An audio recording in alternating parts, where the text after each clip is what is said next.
Hello दोस्तों, कैसे हैं आप सब। हमारी आज की कहानी का नाम है आत्मसम्मान की रोटी। माँ, तुमसे कितनी बार कहा है मेरे दोस्तों के सामने यूं बार बार खांसी मत खाया करो, अच्छा लगता है क्या। कोई घर में आए और तुम हर समय खांसती रहो, तुम्हें शायद पता नहीं। तुम्हारी खांसी की आवाज से परेशान होकर मेरे दोस्त यहाँ से जल्दी चले गए। और एक दोस्त तो ये भी कह रहा था कि उस दिन भी तुम्हारी माँ बहुत खांस रही थी, अब तक उनकी खांसी गई नहीं क्या।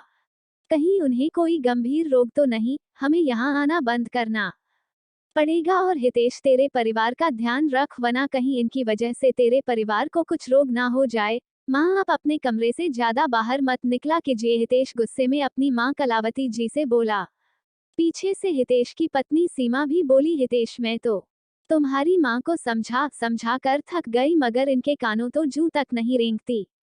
पूरे घर में यूं ही खांसते खांसते घूमते रहती हैं, इन्हें तो इतना भी नहीं पता कि मुंह पर हाथ रखकर खांसी खानी चाहिए।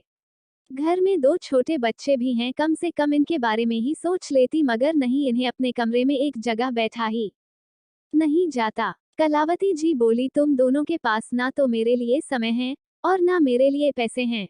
घर के इलाज कर करके थक गई हूँ, मगर खांसी में कोई फर्क नहीं पड़ा, फिर भी तुम लोग मुझे अस्पताल लेकर नहीं जाते, उल्टा कहते हो कि खांसी मत खाओ।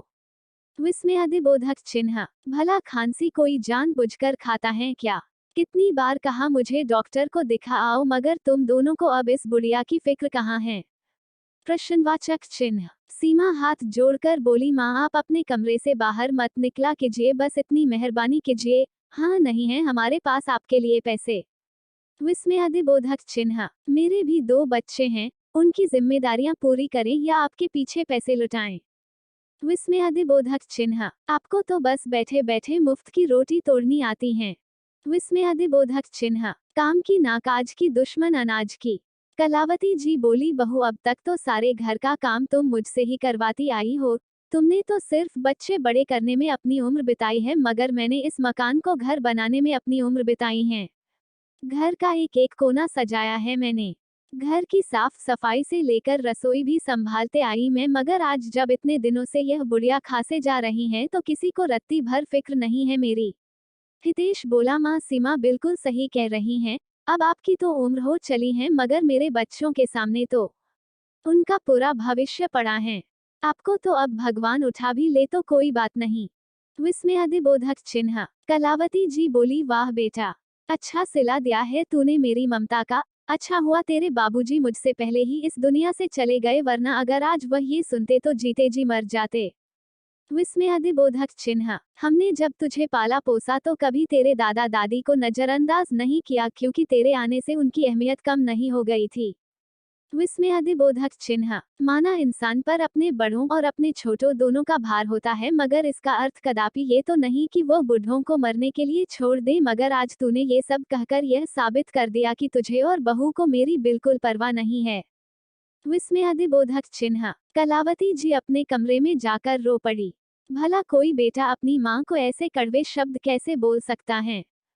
प्रश्नवाचक चिन्ह। अभी 4 दिन पहले की ही तो बात है जब कलावती जी अचानक सीमा के कमरे में पहुंच गई थी। तब अचानक कलावती जी को देख सीमा के हाथों से हड़बड़ाहट में सोने की चैन का डिब्बा गिर गया, जिस पर लिखा था, हैप्पी बर्थडे सीमा, ये गिफ्ट तुम्हारे प्यारे पति की तरफ से।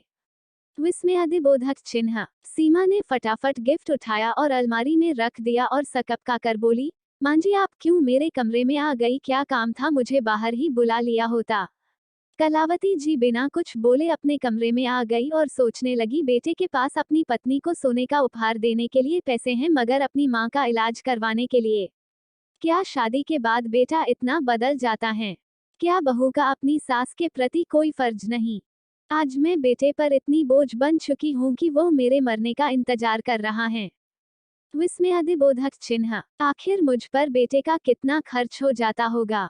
लगभग 4 या 5 साल से मैंने तो एक साड़ी भी नहीं खरीदी है, उल्टा घर का सारा काम करती हूँ वह अलग, फिर भी मैं इन दोनों पर बोझ बन चुकी हूँ, ये सोचकर वह बहुत रो रही थी। विस्मयादिबोधक चिन्ह। इतने अपशब्द सुनने के बाद उनकी हिम्मत हारने लगी थी। उन्हें हितेश के बचपन के दिन याद आ गए। हितेश मां कलावती जी और पिता रघुवीर जी का लाडला बेटा था। विस्मयादिबोधक चिन्ह। रघुवीर जी कहते देखना कलावती एक दिन पढ़ लिखकर हमारा नाम रोशन करेगा। विस्मयादिबोधक चिन्ह। हितेश केवल 10 वर्ष का था और रघुवीर जी का निधन हो गया, मगर कलावती जी ने सिलाई कढ़ाई का काम कर हितेश की पढ़ाई पूरी करवाई। विस्मयादिबोधक चिन्ह। आगे चलकर हितेश का पढ़ाई में मन नहीं लगता था, उसने जैसे तैसे पढ़ाई तो पूरी कर ली मगर नौकरी नहीं की और खुद का व्यवसाय खोला।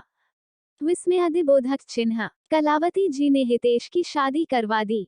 शुरुआती दिनों में तो सब सही चल रहा था मगर धीरे धीरे बहू सीमा ने अपने असली रंग दिखाने शुरू कर दिए। विस्मयादिबोधक चिन्ह। 2 बच्चों के जन्म के बाद उसने घर के काम करना तो दूर काम छूना तक छोड़ दिया। विस्मयादिबोधक चिन्ह। घर के सारे काम की जिम्मेदारी उसने कलावती जी के कंधों पर डाल दी। विस्मयादिबोधक चिन्ह। कलावती जी के कुछ भी कहने पर सीमा बात का बतंगड़ बना देती और हितेश के कान भर देती।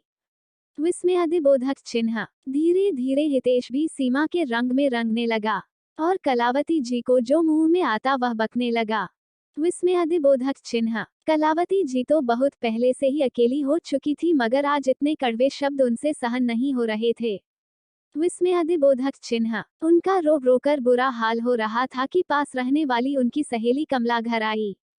विस्मयादिबोधक चिन्ह। वो कलावती जी से बोली, एक खुशखबरी है कलावती, कल ही अपने गांव में एक डॉक्टर पति पत्नी आए हैं, सुना है विदेश से आए हैं जो हम जैसे बूढ़ों का इलाज मुफ्त में कर रहे हैं। उनके साथ उनका 6 साल का बेटा भी है, सुना है थोड़े दिन यहाँ भारत ही रहेंगे ताकि हम जैसे बूढ़ों का इलाज मुफ्त में कर सके। विस्मयादिबोधक चिन्ह। कलावती जी खुश होकर बोली, क्या वे मेरा भी इलाज करेंगे कमला? प्रश्नवाचक चिन्ह। कमला बोली, मैं अभी सुबह ही उनसे अपना इलाज करवा कर आ रही हूँ कलावती। विस्मयादिबोधक चिन्ह। तू अभी चल मेरे साथ, तुझे भी बहुत समय से खांसी है। विस्मयादिबोधक चिन्ह। कलावती जी भी कमला के साथ उन डॉक्टर दंपति के पास पहुंचती हैं और अपना इलाज करवाती हैं। विस्मयादिबोधक चिन्ह। उनमें से जो लेडी डॉक्टर थी वो कलावती जी से कहती हैं, मां जी आपको एलर्जी वाली खांसी हो गई है। विस्मयादिबोधक चिन्ह। आपको धूल मिट्टी से थोड़ा दूर रहना होगा, इसलिए आप घर में साफ सफाई के काम से थोड़ा दूर रहिएगा और अगर सफाई करनी भी पड़े तो मुंह पर रुमाल लपेट कर कीजिए। कलावती जी कहती हैं, मेम साहब मैं धूल मिट्टी से कैसे दूर रह सकती हूँ? मेरी बहू घर के ऐसे काम बिल्कुल नहीं करती है, ऐसे सारे काम तो मुझे ही करने पड़ते हैं और मुंह पर रुमाल लपेटकर तो मेरा दम घुट जाएगा। डॉक्टर साहिबा बोली, कलावती जी आपको इस उम्र में बहू के होते हुए ये सब कामों से थोड़ा दूर ही रहना चाहिए। अब देखिए आपको कितनी ज्यादा खांसी हो गई है जो रुक ही नहीं रही। फिलहाल मैंने आपको दवाइयाँ दे दी हैं मगर आपको 1 हफ्ता रोज यूं ही मेरे पास आना पड़ेगा ताकि मैं आप में हो रहे बदलावों को देख पाऊं।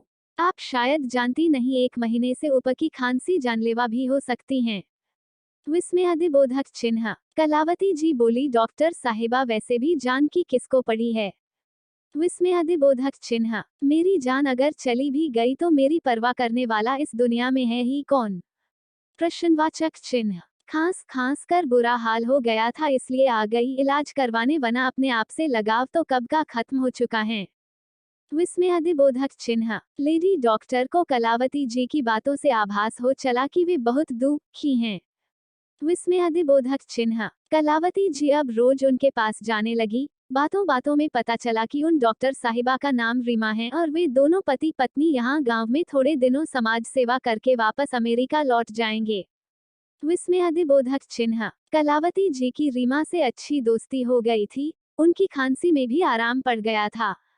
विस्मयादिबोधक चिन्ह। रीमा प्यार से कलावती जी को बा नाम से संबोधित करती। विस्मयादिबोधक चिन्ह। कलावती जी डॉक्टर रीमा के बेटे वरुण को भी खूब प्यार करती और कभी कभी उसके लिए घर से कुछ कुछ पकवान बनाकर भी लाती जो वरुण को बहुत पसंद आते। कलावती जी ने भी डॉक्टर रीमा को सब कुछ बता दिया था कि उनके बेटे बहू उनसे कैसा व्यवहार करते हैं। प्रश्नवाचक चिन्ह। कलावती जी बोली, रीमा जी यदि आप ना होती तो मैं शायद एक कमरे में हमेशा के लिए बंद हो जाती क्योंकि मेरे पास बिल्कुल पैसे नहीं हैं और मेरे बेटा बहू तो मुझ पर चवन्नी भी खर्च करना नहीं चाहते। विस्मयादिबोधक चिन्ह। रीमा बोली, मां जी ऐसे बेटे बहू को तो आपको सबक जरूर सिखाना चाहिए। कलावती जी बोली, बेटा अब इस उम्र में मैं क्या सबक सिखा पाऊंगी? रीमा बोली, मां जी, आज की दुनिया में सभी को आत्मनिर्भर होना बहुत जरूरी है ताकि वो किसी पर निर्भर ना रहें, और ऐसे बेटे बहू को भी ये दिखा देना चाहिए कि वे अपने माँ बाप को कभी कमजोर समझने की गलती ना करें। कलावती जी को रीमा की यह बात बिल्कुल सही लगी। रीमा कलावती जी के जाने के बाद सोचने लगी, काश मैं बाकी कुछ मदद कर पाती। वरुण कलावती जी के साथ बहुत घुल मिल गया था। ये देखकर रीमा ने कलावती जी से हमेशा के लिए अपने साथ अमेरिका चलने के लिए कहा। रीमा बोली, मां जी, हम दोनों दंपति का तो अस्पताल में ही पूरा दिन बीत जाता है। अगर आप वहां आकर मेरे बेटे रसोई का काम संभाल ले तो आपकी इनकम भी शुरू हो जाएगी और आपको यहाँ आपके ऐसे बेटे बहू के आगे कभी हाथ भी नहीं फैलाने पड़ेंगे। कलावती जी पहले तो सोच में डूब गई, क्योंकि उन्होंने इस घर को अपने 60 साल दे दिए थे, मगर फिर भी बेटा बहू उनके नहीं हो पाए थे। वैसे भी ऐसे बेटे बहू के साथ रहकर अपना सम्मान खोने से बेहतर यही था कि डॉक्टर साहिबा के साथ जाकर आत्मसम्मान की रोटी खाना। कलावती जी ने तुरंत हामी भर दी। विस्मयादिबोधक चिन्ह। कलावती जी भी अब सम्मान की रोटी खाना चाहती थी। रीमा ने तुरंत उनका पासपोर्ट बनवाने की तैयारी शुरू कर दी। विस्मयादिबोधक चिन्ह। रीमा ने कलावती जी में एक आस जगाई थी, जिससे कलावती जी बहुत खुश थी। विस्मयादिबोधक चिन्ह। रीमा के पति विवेक वापस अमेरिका जा चुके थे। रीमा कलावती जी को साथ लेकर जाना चाहती थी, बस पासपोर्ट बनने का इंतजार हो रहा था। विस्मयादिबोधक चिन्ह। थोड़े समय में सारी प्रक्रिया खत्म हो गई और कलावती जी हमेशा के लिए रीमा के साथ यहाँ अमेरिका चली आई। विस्मयादिबोधक चिन्ह। सीमा बोली, अच्छा हुआ बला टली, वैसे भी बुढ़िया यहाँ मुफ्त की रोटियां तोड़ती थी। विस्मयादिबोधक चिन्ह। कलावती जी अमेरिका जाकर वहां रच बस गई।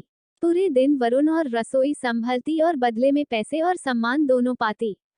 विस्मयादिबोधक चिन्ह। कलावती जी के खुद के बेटे बहू ने कभी उसकी खबर तक नहीं ली, मगर यहाँ दोनों डॉक्टर पति पत्नी ने कलावती जी को मां की तरह सम्मान दिया।